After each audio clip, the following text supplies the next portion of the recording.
السلام علیکم ورحمۃ اللہ وبرکاتہ۔ الحمدللہ کفا وسلام علی عبادہ الذین اصطفیٰ، اما بعد۔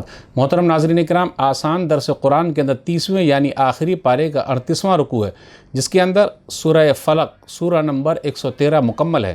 اعوذ باللہ من الشیطان الرجیم، بسم اللہ الرحمن الرحیم۔ قل اعوذ برب الفلق، اے نبی صلی اللہ علیہ وسلم آپ کہہ دیجئے میں صبح کے رب کی پناہ میں آتا ہوں۔ من شر ما خلق، ساری مخلوق کی برائی سے میں رب کی پناہ میں آتا ہوں۔ ومن شر غاسق اذا وقب، اور اندھیری رات کی برائی سے میں رب کی پناہ میں آتا ہوں۔ ومن شر النفاثات فی العقد، اور دھاگے پر جادو پڑھ کر پھونک مارنے والی عورتوں کی برائی سے میں اللہ کی پناہ میں آتا ہوں۔ ومن شر حاسد اذا حسد، اور جب بھی کوئی حسد کرنے والا حسد کرے تو اس کی برائی سے میں اللہ کی پناہ میں آتا ہوں۔ سورہ فلق سورہ نمبر 113 ترتیب کے اعتبار سے 20 ہے۔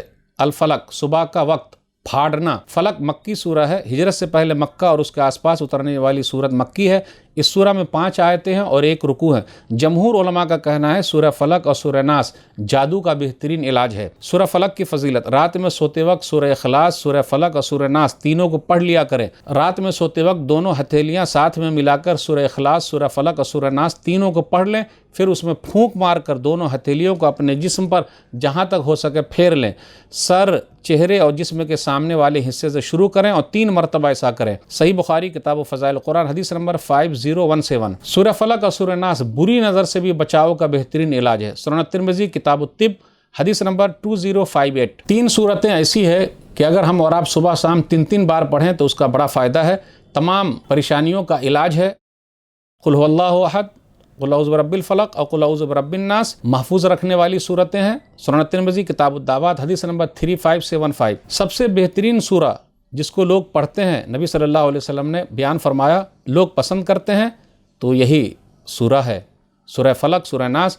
مسند احمد، مسند الشامیین حدیث عقبہ حدیث نمبر 17296۔ کیف رأیت یا عقبہ اقرأ بہما کلما نمت و کلما قمت، دن رات پڑھتے رہو۔ فلق صبح کے معنی تخصیص اس لیے کہ رات کا اندھیرا ختم ہونے تک وہ صبح نہیں آ سکتی، رات کا اندھیرا ختم ہوتا ہے تبھی صبح کا وقت آتا ہے۔ اندھیرا پھیل جائے، اذا وقب، رات کے اندھیرے میں خطرناک لوگ نکلتے ہیں، درندے بھی نکلتے ہیں، چور لوگ بھی، ڈکیت لوگ نکلتے ہیں تاکہ چوری اور ڈکیتی کر سکے۔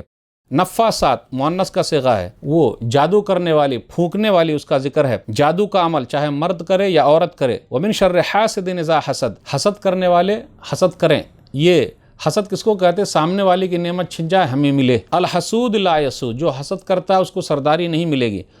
حسد اللہ تعالیٰ کی تقدیر پر اعتراض ہے، اس لیے حسد نہ کرے، اللہ سے مانگے، جس اللہ نے اس کو دیا آپ کو بھی دے دے گا۔ اور دعا کرتے رہیں دل کی صفائی کے لیے کہ اللہ سینے کو کینے سے صاف رکھے، تو یہ زیادہ بہتر رہے گا۔